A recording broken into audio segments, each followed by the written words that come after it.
That's what I was worried about. Okay, so let's start day 3. So we're going to start off with talking about injuries and time-critical trauma features, okay? So we're going to think about defining what is a mechanism of injury. We're going to talk about different types of injuries. So we're going to talk about kinetic injuries, so physical, chemical, thermal injuries, electrical injuries, penetrating versus blunt injuries, and we're going to talk about features of injuries that will make things more time precious and more urgent than others. Okay. This corresponds to the points in your booklets 1.1, 1.3 and 2.1. Okay, so just so we're aware. Okay, so what is a mechanism? Yeah. So what is a mechanism of injury?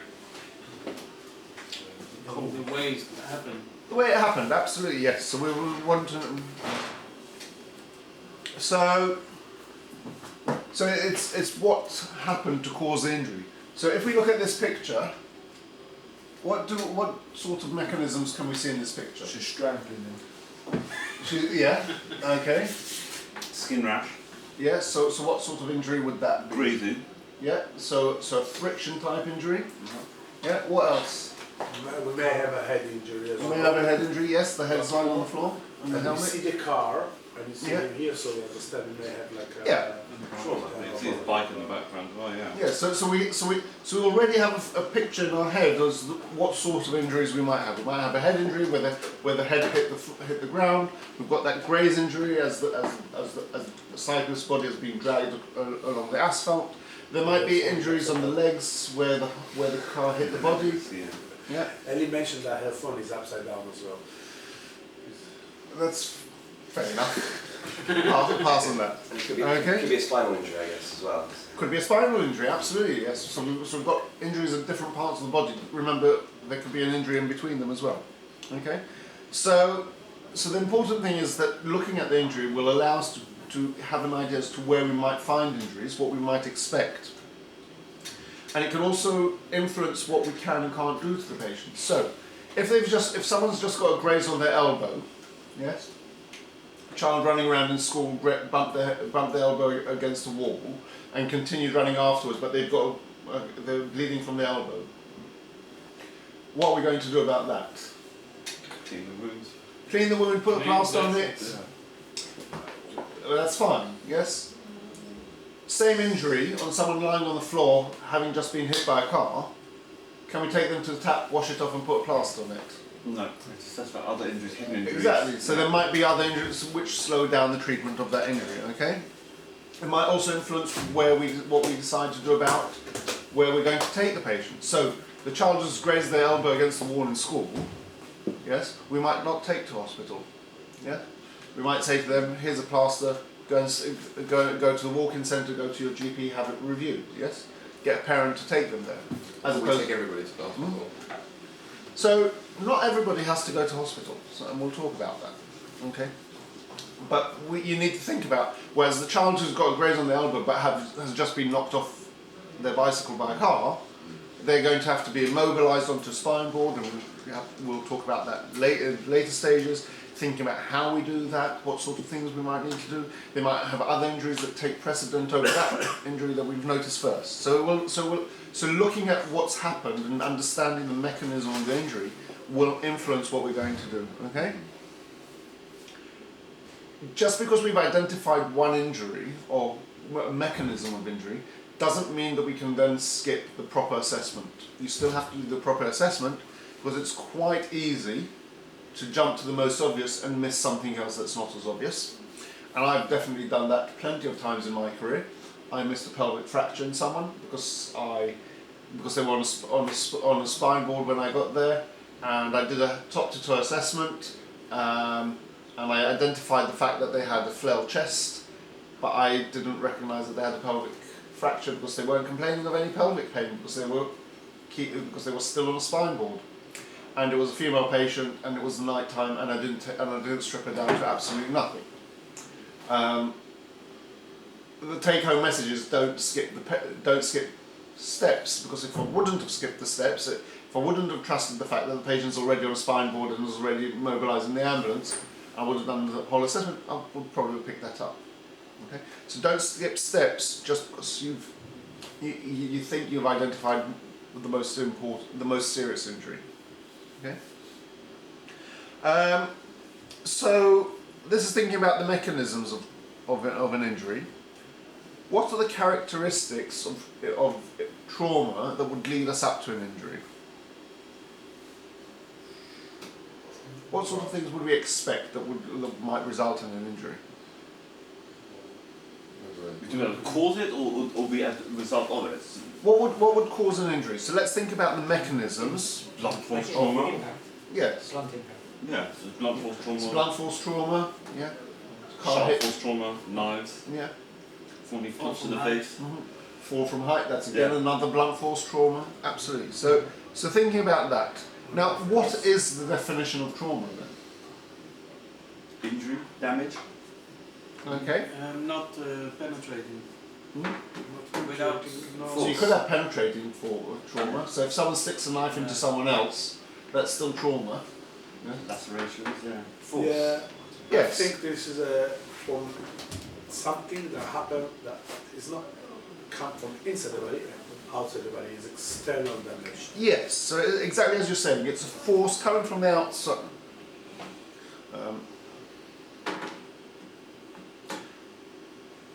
So it's when you have a force, i.e. energy, being applied to the body in a way that disrupts the body, that bit of body's ability to absorb that and continue with its normal function. And therefore it makes sense if someone falls from height and they're not able to absorb that impact, they get injuries. Or if someone is hit by a car and they get blunt force injury, or someone is hit by something, they get blunt force injury. A penetrating injury with a sharp object, again the tissue hasn't managed to absorb that energy because of how it's been applied to the body, and that's caused an injury. Okay? And therefore, it makes sense that the more energy being applied, the greater the amount of injury that will result from that energy. Yes. So when we use the example of a penetrating injury with a sharp object, the reason why that happens is because you have a huge amount of energy being applied to a tiny space. Yes, as opposed to someone falling from height, it's the entire earth being applied to the part of the body that hits it equally. Yeah. You're all married. All your wives, I presume, have stilettos, and you've had the misfortune of being stepped on, and you know the difference between when someone steps on you with a stiletto compared to when someone steps on you with a flat shoe. What's a stiletto? Those When you get one in your head, you'll know. heels. Yeah. Those feet torture devices. And when they throw them at you, they work like Yeah. boomerangs. They come straight back to them as well. Yeah. Okay. Very dangerous shoes. So the difference is Blade. you've had the same amount of force applied in both instances. Just one is applied on a tiny little area, and now there's been applied on a much larger area. Okay, so that's what it is. So the injury will be applied by the amount of energy on the tissue. If it's a small area, it just concentrates that energy into a small area than if it's a larger area. If it's a larger area and you increase the amount of energy, it will still cause a larger amount of injury. Okay? So bearing that in mind, what's the importance of considering these mechanisms? And we have touched on it already. Again? What's the importance of considering when we get somewhere thinking about the mechanisms of the injury? To How to deal with understand basically what we're looking at. How to treat. Whether it's Yeah. So establishing how the injury has happened will allow us to think about what sort of injuries we can expect and what sort of and how urgent they are, how much damage they are. Yes. An adult who gets knocked over by a car compared to a child who gets knocked over by the same car, who will have more injuries. Yes. So it's a good question. It doesn't necessarily the child will get So who is likely to get more injuries, an adult or a child? Adult. So it depends. There is a rule like if two objects running at the same. So the car's going at 30 miles an hour Sure. and hits a child or an adult. The car is exactly the same. Who will have more injuries? The child. Because the child has less area Less mass. It's and more less mass concentrated. to absorb that energy. Are they Yes? more flexible? So they'll probably relax and they'll probably have a slightly different pattern of injury, but Still gonna- there's more energy applied to the body, so they're more at risk of The front of the injury. car's likely to hit the body of the child rather than Yeah. the adults. So we'll think about- Get them. Yeah, so we'll think Yeah. about which part of the body will be injured as well. So as you say, a small child hit by the front of the car, more likely to have chest injuries. Adults hit by the same car, taller, more likely to have leg injuries. Yeah? So the Newton rule won't apply. Yeah, it will apply. The Newton rules of energy exactly is what So is what if an apply. adult riding on 30 miles per hour to a car riding 30 miles per hour, Yeah. so the Newton rule will say that the adult get more, that's basically get The same more way. impact.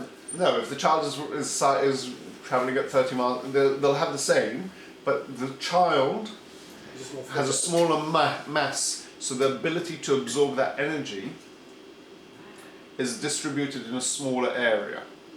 It comes back to the stiletto versus the flat heel point. Yes? Sorry, just looking at that image, I'm just trying to. Am I seeing that she's twisted? Is that her knee there? The lower, below the text box there. It looks a little bit. It looks a bit out of Yeah, it looks a bit sort of. Yeah. So thinking about the injury, yes. So we saw the previous picture of the cyclist lying there with the graze on his elbow and the car next to them. A child, same sort of injury, might have a different, same sort of energy, might have a different pattern of injuries. Okay. Back on the thigh.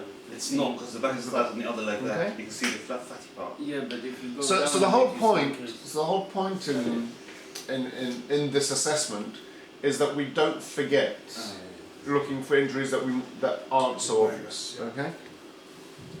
So the idea is to identify what the mechanism of injury is. Okay, so we know which areas to look for injuries. Identifying where the location of the incident is. Are we near a hospital where we can get them quickly and we can get them sorted? Are we a long way away where we need to do things to make sure that we can get to hospital safely? Okay. Think about, is it a blunt injury that's had a number of steps to it? So I'm sure you know that in a car crash there's 3 impacts. There's the impact of the car into what it hit. There's the impact of the passengers into the car, and then there's the impact of the internal organs into the body. Yeah. So thinking about those mechanisms of where the injuries could potentially happen. Okay. Is it penetrating injuries? So the force has been concentrated into a smaller area and could have injuries that we can't see externally. Is it a blunt force injury where we might see more external injuries compared to internal injuries? Okay. Think about the age of the patient and their physiology. Is it, as we said, is it a child who relaxed when that happened, or is it an adult who all tensed up? Is it an older adult or someone who's got underlying health conditions where their body is more fragile? Okay. So people will have various health conditions that will affect how well their body is able to manage injury. Okay. And thinking about that, yes. So an example. So I saw when I was in A&E many years ago, I saw a 19-year-old girl who was an avid runner, and she came in with pain in her hip, and we did an X-ray of her hip, and she had a fractured neck of femur. And that's an injury that we do not see in 19-year-olds generally. We usually see that type of injury in an elderly person who looks quite frail, very thin, has very brittle bones because they've got a low nutritional state. As it turned out, the reason this 19-year-old had exactly that sort of pattern is she put herself into that fragile body state by being anorexic. Okay, so it might not be obvious initially why that might be, but thinking about their previous medical conditions might also explain some of the injuries and some of the things that we might need to look for. It's repairable if someone's 19. Yeah. Also, it's a fractured neck or femur is also repairable in a 90-year-old, and it's not. Oh, so I'm saying it's not like a one-shot deal. Yes, it's not a one-shot deal, but we need to remember all of this because these will all have influenced what sort of injuries we might expect or what injuries we might find. Okay. So if you find an unexpected injury, there's probably going to be a cause for it. Okay. So, how are we going to assess the trauma patient? Well, firstly, I'm assuming they strip out all clothing. Alright, obviously make use in a safe place, a position. So yes, you want to do that proper proper assessment, and you'll want to use the Dr. ABC. Absolutely. There's a couple of changes that we make to that primary assessment that we spoke about in the ill patient. So it's not. So we're going to still have our Dr. A, B, C, D, E, but we'll add in a couple of things there. Yes. Can I just guess? I want to see from the right place. So if he's in danger, we're not moving them from the place where he is, unless there is like we have the neck. So if there's danger For him, not for us. I'm saying. for him or you, you're absolutely right. You need to check it. Yes. What's going to be more dangerous? Keeping the patient where they are right now and treating and looking for the injuries that they have right now and the danger to us doing that, or is it more dangerous to move them and risk giving them another injury? So you're right. That's one of our considerations. Do we for example, let's go back to the car crash example.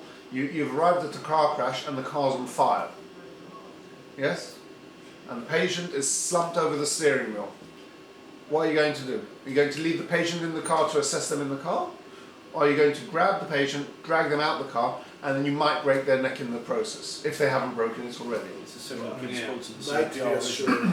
Yeah. You move them to a space with a 360 from the CPR, so you can, Yeah. and then So you might want to keep them in the place where they are because you're worried about making their injuries worse. But it might be that you can't keep them there and you have to move them, risking you'll make their injuries It's worse. probably VS definitely, and we need to go. Probably VS definitely. Yeah. Yeah. Okay. Those are the considerations that we'll take in danger. Okay. What about calling for help? Shout. Yeah. Well, you'll want to get the right help there. Yes. You want because you're there as the first responder.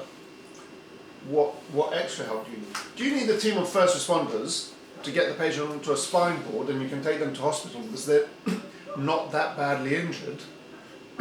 Or do you need more advanced skills that you don't have as a first responder?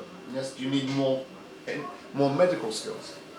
Is the patient trapped in a car and you can't get them out? So you need someone who's capable of dealing with that. So you need the fire brigade. Yes? Do you need the police to be there because you need someone to control the environment? Do you need the hazard response team because there's hazardous material about? So you still need to think about the call for help, even though we are the help. Actually, we might need more help. Yes. Yeah. Yeah. I've plenty of times called fire brigade and police because I've needed more help. So I've been called to. The call comes through as an elderly fallen, and you get to the front door and you're knocking on the door and there's no response. They're not coming to open the door for you. Right. Regarding that, if I do believe that I have an option to break into the door, should I do it myself or call? Well, you can do it yourself, but then you have to bear responsibility for that. Yeah, I mean from a solar perspective, I'm coming to So- the lady here in Norway Avenue, and I see there's a door that I can give a bang and open there. So I shouting would- behind the toilet door, yeah? She's there. So this is part of your assessment. Is it something that is immediately life-threatening and you will risk it, bearing in mind that you take personal responsibility for that decision? knock it down and realise you had the wrong address. Yeah. And I've done that. Yeah. But also, Or are you going to get people who are legally allowed to do that on your behalf? but also in that circumstance, who's called up someone in the first place? She got Yeah. like. So if she's got a panic button and she's called you, so you know she's probably alive, so you've got a bit of time. So I would call the police and say, well, I've been called to this patient, but I can't get in. And the police will use the powers that they have in law to do that. They might send the fire brigade to do that, which is also what's happened to me a few times. I have knocked on someone's door to get no reply, to have called the police to come there, and the police knocked and they got no reply, and they broke the door down. We all went in thinking the patient was very dead, because that's why I was there to begin with, to find that they'd left their mobile phone on the dining room table and no one was there. And as we were about to leave, they came back from the pub, and they were worried. They were wondering what on earth we were all doing there. Would the outside dispatcher stay on the phone with somebody if they were elderly, No. on the floor or otherwise, No. until somebody got there? They No. wouldn't at all? No. Okay. No, because they want to keep the line free. Okay, so you have to work out in your mind what do you think is the right thing to do. So there's no right and wrong answer. Generally speaking, if you're about to break someone's door down, at least let the police know. Let the police make that decision for you. Okay, and they tend to be quite quick. So if you call up the police and say, you're from the ambulance service, you've been sent to an address for an elderly person who's fallen and they're not answering, you're worried that they might be in cardiac arrest on the floor, they tend to be there quite quickly, and they tend to break the door down very quickly for you. The other advantage is they go in first with the defibrillator, so you can collect your thoughts and think about what you might find there. So make use of things that are not within your skill set, but in other people's skill set. Okay. So Sorry, just Yes. one question.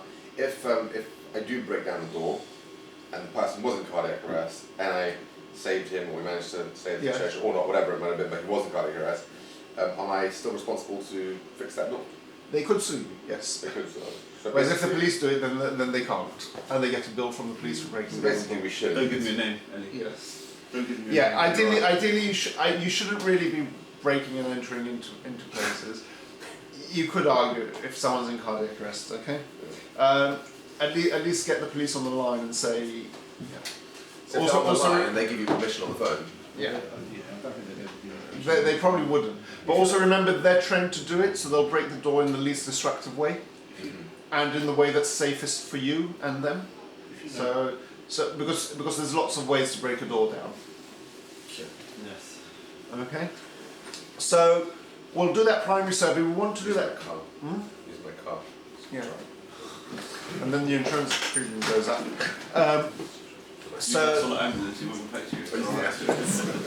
Yeah. So we're still going to do that A3 assessment, but remember here we're thinking there's an injury, so we'll be thinking about that catastrophic hemorrhage. Yes. You asked before, what if they've got massive bleed? So that's the first thing, because if you don't stop the massive bleed, then they'll bleed out and you'll be in a worse position. I'm not expecting anything. Pizza.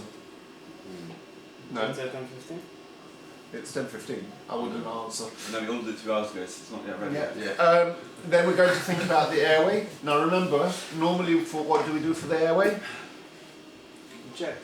We check, and then what manoeuvre do we do to open it?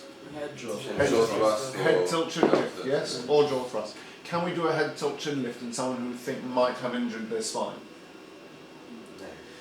Why not? Yes, because the jaw thrust, do a head tilt chin lift relies on you being able to move the spine. So you're right. We're not going to do a head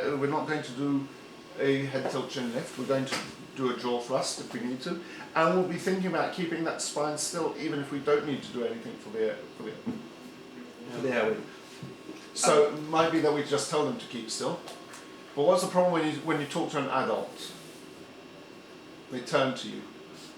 So you might just say, I'm just going to put my hands on your head so you don't turn your head while I'm talking to you. Okay, just put your hands on their head to keep them there. Wouldn't, if you think they've got a spinal injury and you have to do a jaw thrust and they're conscious, Yes. they will.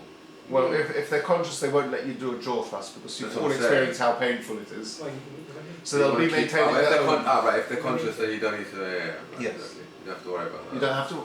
If they're talking to you, they've got patent airway, and Yeah. if they're conscious, they have to be talking to you. Yeah, yeah. Okay.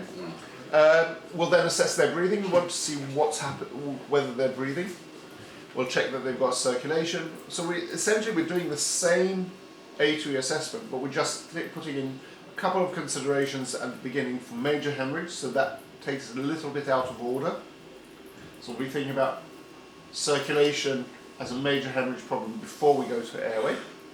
And then when it comes to airway, we'll be thinking about disability and thinking about protecting the spine in addition to just the airway. Does that make sense? Could you have somebody who's bleeding, not like a catastrophic, but Yeah. that somebody's actually, that someone else is trying to sort out the bleeding side of things while you're starting CPR, or would that be not something that's done? Let's say it's a lower down, it's a lower leg or something like that. So put a tourniquet on it, because that would be, if they need CPR and they're bleeding, so that's a catastrophic hemorrhage by definition, because they have a circulation problem. should you be doing CPR? When That's what I'm saying. That's what I'm saying. So- If you've got enough one member's dealing with that, with that bleed, and Yes. So, you- so you're- if you're free and you can start doing, yeah, then yes, absolutely. But if you can't, but if it's just you, yeah, you're then, going to put a tourniquet on it to get. If it's a choice between one or the other. yeah, obviously, If it's a choice between one or the other, the catastrophic hemorrhage takes priority of course. because Because CPR, you're just helping the situation. exactly Yeah. doing CPR and compressing the chest and causing the circulation to work better will make them bleed more. Then the question is, should the other member have to do CPR until you have tourniquet? No, because it doesn't take very long to put on the tourniquet. So, okay, so you should do that. Okay, and then we'll then do a secondary survey. Yes, so we do that primary survey, identify all the big problems, but then we need to go and check everything in greater detail. So we're going to do a head-to-toe assessment, and we'll find out what's happened. Okay, so you check the head and you put your hands on the head. Don't be scared to touch the patient. Do wear gloves in case they do have an injury, so that you don't get their blood on you. But you feel the head. You want to see if there's any skull fractures, whether there's any. So you'll feel all over the skull. Make sure that it's got a ball shape as opposed to a depression in it. You want to check the face to look for face injuries. Then going to the neck, you're going to assess for any neck pain or any neck injuries. Then move on to the chest. We're going to do a proper assessment, make sure that air is going into both lungs, that the chest is moving equally, there's no bits of the chest that are not moving with the other bits of the chest. Think about the circulation, we'll check blood pressure, we'll check the heart rate, do all that. We're then going to examine the abdomen, looking for any signs of any bruising, any injuries to the abdomen. And then we go to the pelvis. So remember my story, patient on the spine board, thought they would be assessed and we missed the pelvic fracture. You need to do that assessment because it's quite easy to miss something if they've got another injury that's distracting you, or distracting the patient. And then we'll also look at the upper and lower limbs to make sure that they're not missing, that they're not out of shape, that there's no other injuries on them. Okay, so it's a complete so you do the whole thing twice essentially. So you're looking first for all the big problems, and then you're looking to pick up all the problems. Does that all make sense? Okay, so may I ask is Yes. something touching the previous subject as well. When I come to this place here, to catastrophic bleeding. Yes. I see there is nothing to work on. Do I need to start literally? No. Under what? But if you come somewhere and you see catastrophic bleeding, you will deal with catastrophic bleeding first.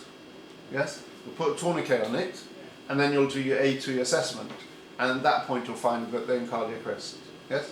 Whereas if you come to them and there's catastrophic bleeding, or there's half a body missing, then you don't need to start CPR. Okay. Yeah. So I would need to start CPR and wait till senior.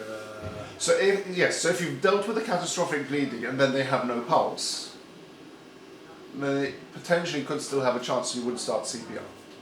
Okay? But if it's such a massive catastrophic bleeding that it's obvious that after someone just got a cut, like here, Yeah. okay, and you just let And out. it's hosing out. So you'll deal with that first, and if you can deal with it, great.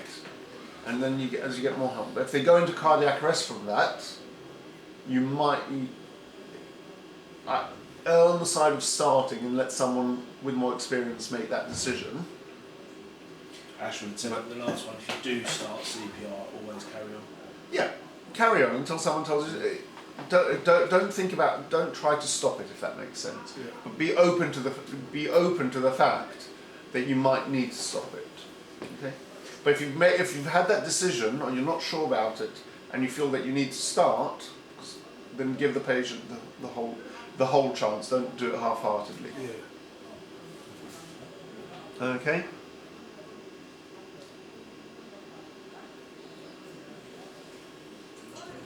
So, we've done this assessment and we've found various problems and injuries. What are we going to do about it? Deal with it by the order. Hmm? Deal with it by the Yeah, order. so we'll deal with them within our skill set, absolutely. So, if it's an airway problem, you're skilled in managing basic airway problems, you can deal with it in that within your scope of skill. You'll give the patient oxygen because they've got an injury, so they've got an increased oxygen demand. Yeah. Well, we've spoken about managing bleeding. Yes. So if it's external bleeding, we might put a pressure dressing on it. If it's a major hemorrhage, we might need to put a tourniquet on it. If it's internal bleeding, we've got the tools that we've learnt about managing internal bleeding. So if it's a break, we can put it back into place to try and reduce the amount of bleeding that happens with it. We've already mentioned we're going to assess the patient from head to toe, but we're going to make sure that we do it while keeping their dignity and also making sure that we don't cause them any more injuries by doing that assessment. So we'll think about their environment and making sure they don't get too cold when we're doing it. Okay. We're going to try and sort out things that deviate from normal, so we're going to get more help if we need because things aren't working. And we'll think about how we get the patient to the most stable and safe way to get them to hospital, about what we immobilise, yes, what we don't immobilise. Yes, the child who's got a graze on their elbow, who can safely walk with their parent to wherever they need to go, doesn't need to be put on a spine board and blue lighted to hospital. But the cyclist has gotten knocked over and we're not sure about the spine, will need to be immobilised in a safe way so we can get them to hospital. Yes? And anywhere in between, right? You might have an isolated injury that you need to treat and immobilise that, but the rest of the patient doesn't need any additional treatment at the moment. So we'll adapt what we have, what we have and what we've found to make sure that we're doing it in the most appropriate way. Okay? Does that all make sense? Any questions about Day 3. any of that so far? Okay. So now we'll move on to thinking about the assessment and the management of trauma, isn't it? So we've spoken about the initial assessment, and we've spoken about identifying trauma, and we've spoken about the types of injuries and things that we might find. We're now going to think about that focused trauma assessment, think about the vital signs that we're going to look for, the anatomy of the injuries. We're going to think about what we said about thinking about pre-existing conditions. So patients might be on anticoagulants, which will affect their ability to develop a clot. Okay, and we'll also talk in more detail about the options that we have as at FREC 3 to deal with these problems. Okay, so again, we've said we've identified this, we've seen this sort of mechanism of injury, the types of injuries, the location, where we are in relation to where we need to get to. Think about the patient, think about the physiological things, and we've spoken about the survey that we're going to do. Okay. Okay. And we've spoken a bit about this. So if we think about head injuries, okay, what sort of things are within our scope of practice to manage head injuries? Diesel treatment. Before that, you'd come to someone, they've run into the corner of a cupboard, and they're spurting blood everywhere from the scalp. can use the cup, the one with the cup to put pressure on it. Yeah. Yeah, so we can put Yeah. scalp's bleeder. Hmm? Compress. So you can compress it. Are there any special considerations we need to think about when we're going to compress an injury in the This is scalp? a baby, for example. Yeah. So his scalp are not shaped yet. Yeah, so we need to think about if they're a very young child, if they haven't formed. We'll come back to that in a moment because there'll be some other considerations we might need to think about there, aren't there? Fontanelle. Yeah, so we need to think about the fontanelles. So if the skull, for whatever reason, has a hole in it, whether there's any injury going further down. Absolutely. Now, babies have soft fontanelles up to about the age of 1.5. Yes?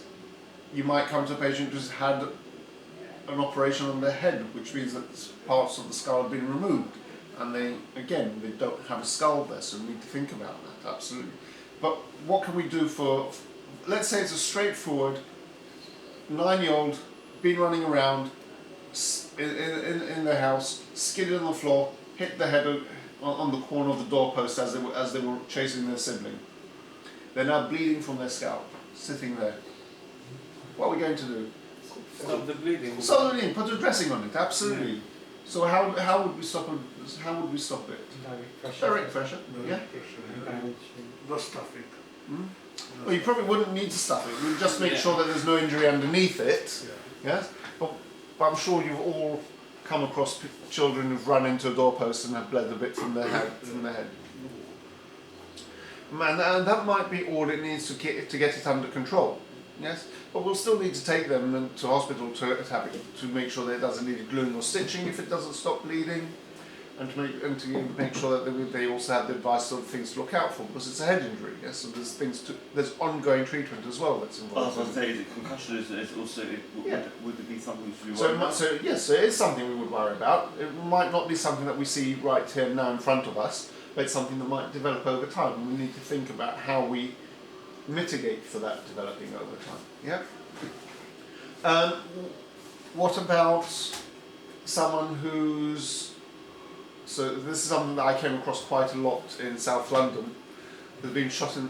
Their other half didn't like them talking to them, so they shot them in the mouth. I saw this quite a number of times. So what are we going to do? We've got a hole here and a hole here. Well, it's not life-threatening through the cheeks. That's right. It's not life-threatening.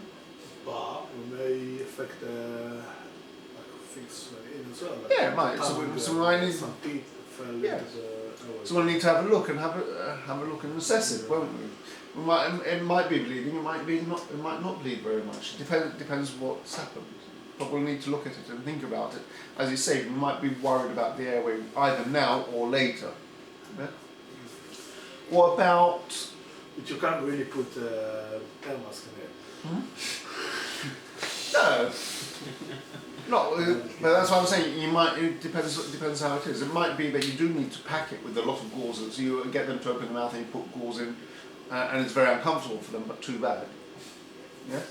And then you dress it on the outside and on the inside. So that you might have these things. Yes. What about someone who has a nosebleed? Pressure. Yeah. So you need to put pressure on it and think about how we can put pressure on it. And it needs to have pressure for quite a while as well. So you think about, are you going to pinch their nose for them for 20 minutes? Are you going to do something else to get them to pinch their nose for that length of time? Are you going to stuff gauze into their nose to put pressure on it that way? So thinking about the different options that are available to you at your skill level, there's still things you can do to help with these injuries, isn't there? What about someone who has a chest injury? What can you do at your level?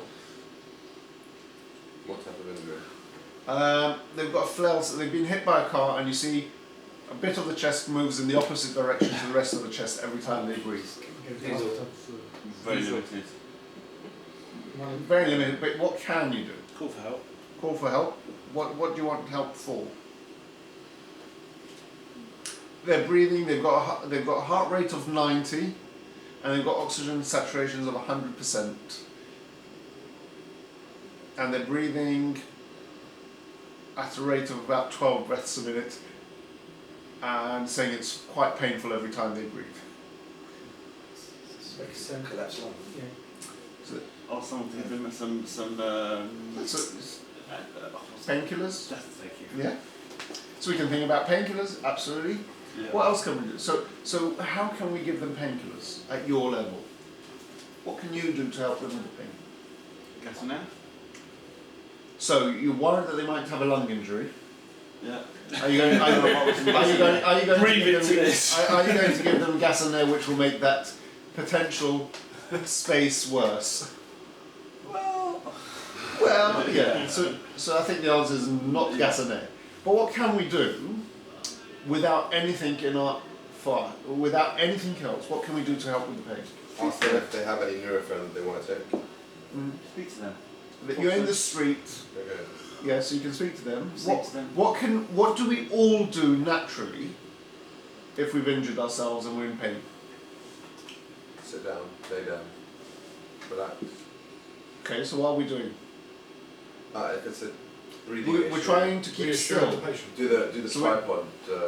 So we're trying to keep still. So if you've got a bit of the chest wall that isn't moving properly, you want to try and keep that still, won't you? Which is why they'll only be breathing 12 breaths a minute, also trying to minimise the amount they're breathing to keep it as still as possible. So you might think about supporting it. Might be just put your hand there and support it. So every time you breathe out, instead of you blowing that segment of chest wall out and causing more pain, you're supporting it. So you're breathing out and it's not so painful. Yeah. Or you might want to lie on that side. Yeah? Because if you keep the ribs stable, they're not moving, they won't be so painful. Yeah? So we can do that. Do you need anything to tell them, okay, you've broken your ribs there, it's really painful, put your hand on it. And use that to support yourself while you're breathing. Do you need anything for that? No, you can do that. We can all do that, right? What if they've got some broken clavicle? So you see the bone here, lovely big step in the middle of it. What can you do for that? Support the arm. Support, exactly. You can tell them to support the arm. Really simple measures that you don't need anything for, but you can do. What if they've broken the forearm? So older person, shall I say, fell over, put the hands out in front of them. Now their arm looks like a dinner fork. So supporting people. Yeah. Or we can put a splint on it, right? We can support it with something else. Yeah? So there's very simple measures that we can do without any additional equipment that can help the patient. Yes? What about thinking about controlling their environment? Can we control their environment for them? So we can put them in the back of the ambulance, get the air conditioning on when it's 50 degrees outside so they're not sweating so much, or get them in the back of the ambulance when it's snowing outside and warm them up. So we can do all those things, yes? We can think about changing their environment, or we can wrap them in a foil blanket so they don't get too cold, because we've just stripped them down to find any injuries. We can keep them covered with a foil blanket to warm them up. Yeah? We can think about, if we're worried about their oxygen levels, we can give them supplemental oxygen within our skill set, right? And then we can think about how we're going to wrap them up to make sure that we get them safely to hospital to have them treated further. Okay? Good. So now we've already started talking about chest injuries, haven't we? We spoke about rib fractures and things. So we're going to now think about flail chest. So that's where you get a number of ribs broken in a number of places, and you get that bit of the chest wall moving opposite to the rest of it because it's floating there basically. We'll talk about rib fractures, so not just simple rib fractures. And we'll talk about injuries, penetrating injuries into the chest and the things that they can do. We'll talk about pneumothoraces, so that's where you get gas, essentially air, outside of the lung and the problems that can cause. And that can either be what we call an open pneumothorax, so it's just under normal atmospheric pressure, or it can be a tension pneumothorax where it's under increasing pressures and that causing things. We'll think about how we systematically look at the chest wall to assess it, and we'll talk about the different types of dressings that we might use to help with any injuries that we can find, okay? So, the chest cavity, where is it? Above the diaphragm. Hmm? Above the diaphragm. Above the diaphragm, absolutely. So it goes from the diaphragm all the way up to your shoulders, doesn't it? Side to side, all the way. What's in it? Lungs. Lungs, Lungs, heart, The esophagus. the esophagus. Stomach. Where's the stomach? Stomach is above. It's below the diaphragm. Yes. So it's not in the chest cavity unless someone has a hiatus hernia where some of the stomach has been pulled up. But generally we leave it below the diaphragm. Anything else in the chest cavity? So we said esophagus, lungs, Trachea, heart, obviously, the trachea, And we have the spinal cord as well. the spinal, yeah, the thoracic spine, yeah. The aorta. We've got loads. We've got the Yes, we've got the aorta, the vena cava. the vena cava, yes, both, because the heart obviously is in, so, Yeah. so you've got the vena cava, both the superior and inferior, yeah, so we've got, so the pancreas is where? It's just. It's in the abdomen, yeah. Okay, so it's a bit lower down, okay? So we've got lots of things within the chest cavity that we need to think about, okay? Let's focus on the lungs first, because that's the thing that, because that's the, because that's B, and that's where it sits. How do the lungs work? It's a gas exchange with Yeah. basically oxygen. You want to take oxygen in. Yeah, and so remove it's- CO2. Yeah. So it's a place where we remove CO2 and we absorb oxygen. But how do the lungs actually do that? The chest cavity, the muscles in the chest move, the chest cavity expand it. Yeah. Lungs expand to With it, yeah. reduce pressure and bring in dry And it sucks air in, and then you get that exchange, and then all those muscles relax, and the chest cavity gets smaller, and the gas that's left in there gets squeezed out. Absolutely. So the intercostal muscles. So the intercostal muscles contract, pulling the chest wall open. The diaphragm contracts, flattening out and expanding the chest. That reduces the pressure in the chest compared to the atmospheric pressure. So air gets sucked in. The body then absorbs oxygen into the circulation from that air, and in exchange it gives out carbon dioxide, and then all those muscles relax. So the chest wall contracts down, the diaphragm becomes a dome again, it increases the pressure in the chest, and you breathe out. That's normal breathing, isn't it? Now, how sensitive are the lungs to injury? Oh, well, I think they are not so sensitive because they are quite. They're quite pliable. Yeah, so if something happens, they just will go. Okay, so what happens if you take a balloon and give it a nice hard balloon and you punch it? And then So it will deform to a certain extent, and then it will pop, won't it? Yeah. So lungs again, they can deform to a certain extent, but then they pop. Okay. So you do need to be aware of that. The other thing is, things don't like rubbing against each other. The lungs are quite sensitive. Okay, so they do get quite. That's why when you get a chest infection, you get pain because the lungs are rubbing against the side of the chest wall. It's painful. So the way the lungs are designed is they're two balloons, and they're covered in a lining, and that lining reflects back onto the chest wall. And within that cavity, there's a little bit of fluid to allow the lungs to move smoothly over the chest wall without rubbing. Okay, so that's what we call the pleura. So you've got a visceral pleura, which is the pleura that lines the lungs, and then you've got a parietal pleura, which is it's the continuation of the same thing. It just wraps around on the chest wall. So, okay, and then in between there's a potential space, which allows the lungs to move. And that's what allows your chest wall to expand without ripping the lungs to shreds while it does it. Okay? Has anybody heard of the condition pleurisy? So that's a condition where the lungs stick to the chest wall.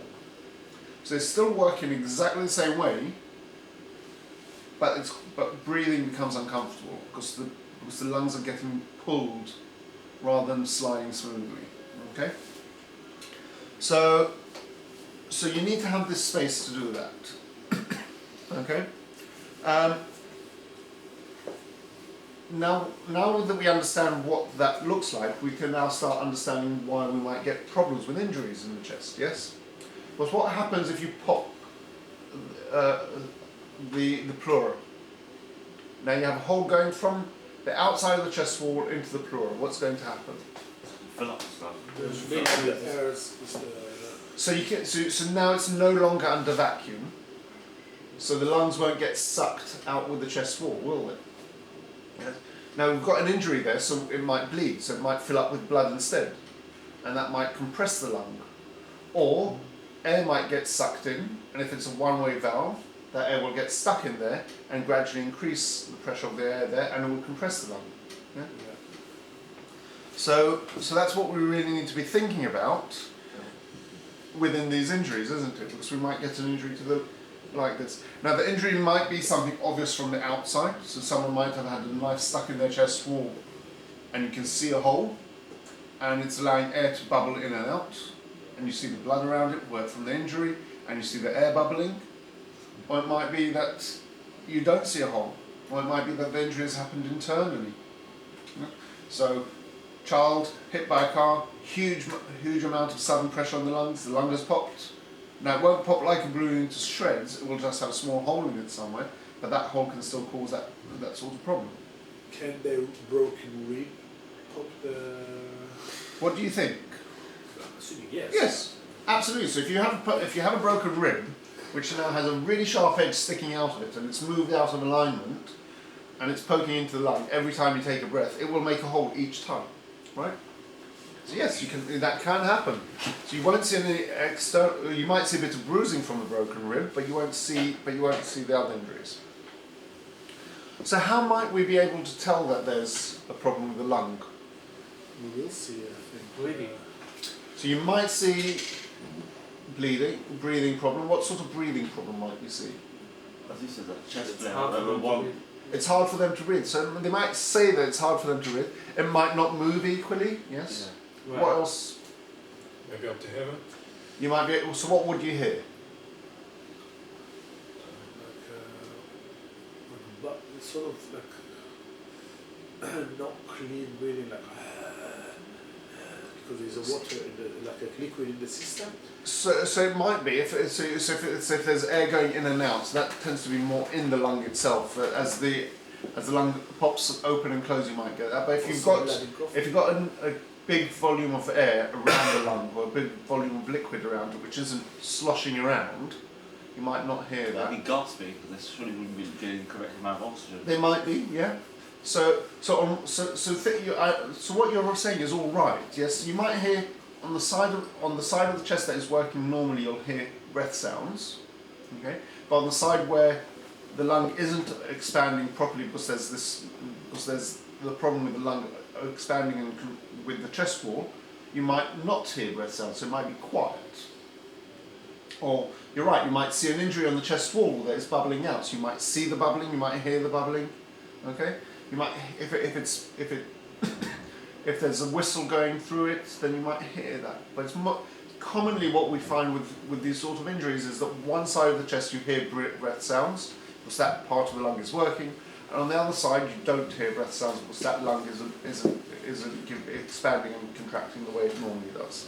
Okay. Does that make sense? How would you hear one side of the... So you listen. With a stethoscope? Well, yes. Yes. Put a stethoscope on one side, and you put it on the other side, and you see the chest moving, but you don't hear anything. Or you see one side of the chest expanding and contracting with each breath, and the other side doesn't move. Or you'll see a bubbling injury on one side of the chest. Okay. What other things might we find when we examine the patient if we don't have a stethoscope? They'll be in pain. They'll be in pain probably, yes. If the lungs rubbing, yeah. I think the cough a lot. Not necessarily, because it might be really painful to cough, so they might be preventing themselves from coughing. But they might be coughing if there's irritation. And sort of and breathing as well, because they are working. Yeah, so so you might notice a different pattern of breathing. What else can we examine on patient that might give us an idea as to how well the lungs are working? Remember, we listen, so that's auscultation. What else do we do? Feel. We feel, yeah. So we palpate. So we feel the chest to see if it's moving. One other thing we do. Check the oxygen level. Yeah, so we check oxygen saturations. Will that give us an idea how well the lungs are working? Kind of.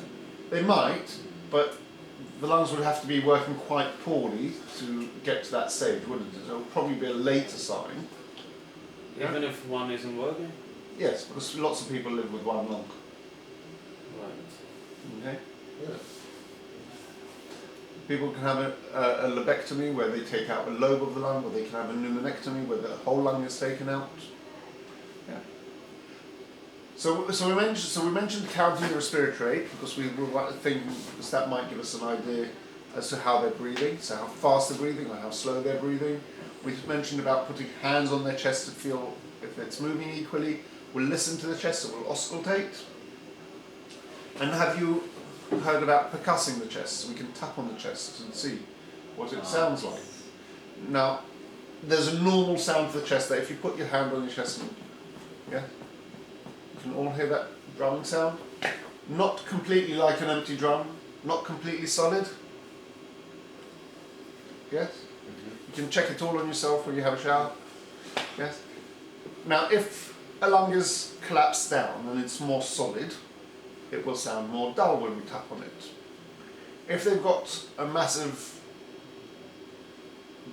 gap of air in the chest wall, it will start sounding more hollow, so we might be able to tell it from that. Okay? We might feel the trachea has moved to one side, so it might get pulled down if the lung is collapsed, or it might get pushed away if there's a lot of air pressure pushing it away. So these are the things that we might find when we examine the patient. Okay?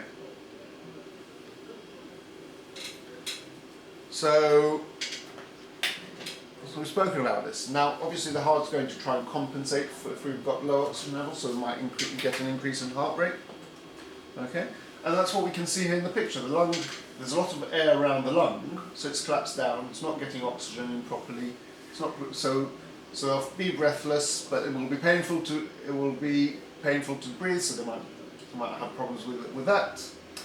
If it's affecting them significantly, they might have low oxygen levels, or they might be cyanus, a bit blue. Yeah. As the oxygen levels drop, the brain can't function, so they become agitated, combative, or confused. We've already said you might see an injury. Okay. And we said if it's very painful, they might be breathing very shallowly. Okay. Okay. For every chest injury, it's important to check with the stethoscope. Yes. Yeah, that's the main thing. Yes. You want to make sure that there's air going into both lungs on both sides. Absolutely. You check the front and the back. Yes. As much as you can. Okay. And then we spoke about if you've got air going in but it can't get out, so that will increase the pressure. Yes. So it will squeeze that lung down, but as the pressure increases, it will start affecting things, moving things to the other side. So again, you'll be able to see the trachea getting pushed away. The other thing is the blood pressure might start dropping because if the blood can't get back to the heart because the heart is getting compressed, so the blood pressure might start dropping. Okay. Again, you'll have one side of the chest that doesn't squeeze down when the patient is breathing out. It's all fixed there. They'll have problems with speaking. They'll feel breathless. They're not getting all those. So you'll get a lot of these symptoms as well with that. Okay. It's really important to recognise this because this is quite an emergency, right? Now, as FREC 3, there's not much you can do about it unless you know where the air is getting sucked in from. But it's really important to recognise it so you can tell someone that this is what you've got, so that you can get someone who can do something about it quite urgent. Okay.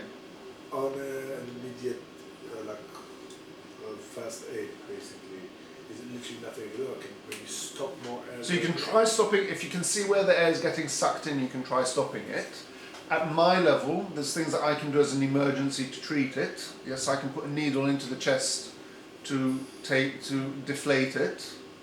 Yes, but at your about FREC 3 level, the important thing is recognizing it. Okay, and this is the sort of thing that you recognize, you don't investigate. So you need to identify it and get someone there to deal with it urgently. If there's an obvious hole, would compressing the chest take some of the air out? If there's an obvious hole that's bubbling and everything, Yeah. so you don't need to, it won't be a tension pneumothorax, okay? This is where there's a sucking wound that's letting air in but not letting out. Okay. So yes, you might want to block it to make a one-way valve coming out, and using an Usherman seal or those sort of seals that we have to prevent it getting any worse. You might not. But it's more about recognising it, and someone who can treat it can deal with it urgently. Okay? And then we spoke about a flail segment. So that's where you get a number of ribs breaking in a number of places. So those ribs are now free floating. So number one, it's really painful because the free floating edges rub against each other. So it's really painful. But also you see that bit of the chest wall not moving with the rest of the chest wall, and again it can cause problems with breathing, and you get what we call paradoxical breathing. So as the chest expands, that bit where it's broken gets sucked in, and then when the chest wall collapses down and increases the pressure to breathe out, that bit's pushed out. Okay. Okay. Now, sometimes it might not be an external injury that can cause this. Sometimes it might be an internal injury that can cause it. So you can get injuries up to the lung, not to the chest wall, but that can cause similar symptoms. Okay, and then you might not see the injury, but you still might get the same symptoms, and you need to be thinking about, is it an internal injury? So commonly it might happen if someone's hit their chest against the steering wheel. So the chest wall has managed to absorb that impact because it's a large area, but still managed to pop a lung. Yeah. Or tall, thin, young men who smoke. It increases their risk of their lung having little bubbles in them called bully, and these can spontaneously burst. And then they might just have the pain and the breathlessness, which all happen very suddenly, and you don't see anything else. But when you listen to the chest, they have breath sounds on one side, but no breath sounds on the other side. If you leave it, it can develop into a tension pneumothorax. Okay, so these things can happen, and it might be that there's an obvious injury. It might be that there's a subtle injury that you haven't managed to pick up and that you can't see or you need. Okay. So what sort of things are we going to be considering with all these injuries? We've mentioned a lot of them already. Locks in the hole. Yeah. We're looking if there's a physical injury. What about any clinical signs that we might be considering? Cyanosis? Cyanosis, yes. Shortness of breath, hyperventilation, yeah. There might be rapid shallow breathing, or it might be very slow breathing, depends what, absolutely. So all these things might happen. So it might be that they have a very slow breathing rate because of the injury. It might be that they've taken something to try and treat it, yes, so stronger painkillers, opiates, so codeine, dihydramol, yeah, dihydrocodeine, morphine, all these medications can suppress the breathing rate. So you might need to think about that. People are very good at self-anaesthetizing, so has anybody had a little bit too much and Purim and fallen over and hurt themselves to not realise, and then the following morning they wake up and it's really painful? I did when I was 15 and walked home with a broken ankle. Yeah. So alcohol can do that to people. Yeah. So it might be that there's things going on along with it. Okay. So those things that might make us worry more about a chest injury when we've identified that there might be something else going on. So if the patient has had alcohol, plenty of alcoholics fall over and injure themselves, and they don't protect themselves because they're under the influence of alcohol, or they might be taking medications that suppresses what they can do. Okay. So what studies, the people who are drugged actually hurt themselves less when they fall over. Due to their automatically relaxed, they don't tense They things. fall down the stairs. Yeah, things like that, yeah. They're drunk. They're more relaxed, but they still get loads of injuries. Oh yeah, And alcohol, chronic use of alcohol, reduces the body's tolerance to absorb injuries, so they get much worse injuries. So yeah. Works both ways. it works both ways. Stay off the booze, guys. So alcohol is fine in small amounts, and not all the time.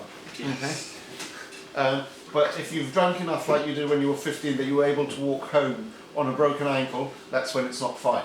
Yes, that's when you go around and everyone in the store's giving you mixed Yeah. whiskey and vodka and everything. Yeah. So, but the point is that you might have someone who does drink, and therefore they've sustained an injury and they can't tell you about it, and they don't notice it. So you refer to alcohol as an anaesthetic? It's a suppressant. Suppressant. Alcohol is a suppressant. The reason why, if you drink alcohol, you're a bit more relaxed at social interactions and you talk more, is because it's suppressing the brain's ability to control your thoughts. That's not saying your society. Yeah. Okay. So it's not that alcohol makes you more sociable. It just prevents you from being less sociable. Okay. Okay. So as we said, it's important to have that systemic approach to a chest injury. We want to look at it, we want to look at the breathing rate, we want to look at the chest, look for any injuries, so we'll inspect it, we'll put our hands on the chest to palpate to see if we feel any injuries, we'll percuss to look to see if there's any injuries that we can't see but we can pick up with different with different chest sounds, we'll listen, so we'll auscultate, and we'll use the oxygen saturations to help guide us along, although remembering that that might be a later sign rather than an earlier sign. Okay, and that's what we'll be thinking about. Okay, management wise, what sort of things are we going to do to manage chest injury? But as we mentioned before about getting to hold it in place. Okay, so pain management, yeah. Anything else?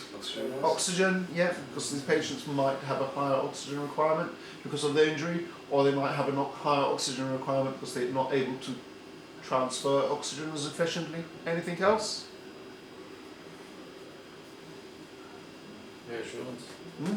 Reassurance. Reassurance, so yes, so we want to make sure that the patient, we're looking after the patient. So psychological safety, yeah, important. We also want to think about any injuries that we can see that we treat straight away. Okay, so thinking about the chest seals that we can use. Want to make sure that we keep the patient warm. We've stripped them down to have a look at their chest. If it's 0 degrees outside and you left them stripped down, they will very quickly get cold. And cold itself can cause an injury, yes? Or if it's a boiling hot environment, that again can cause problems with injuries, okay? And we want to recognise any of these problems early so that we can get them sorted and we can get them to the right place to have it sorted early, okay? It is now 11 o'clock, so let's have a break there.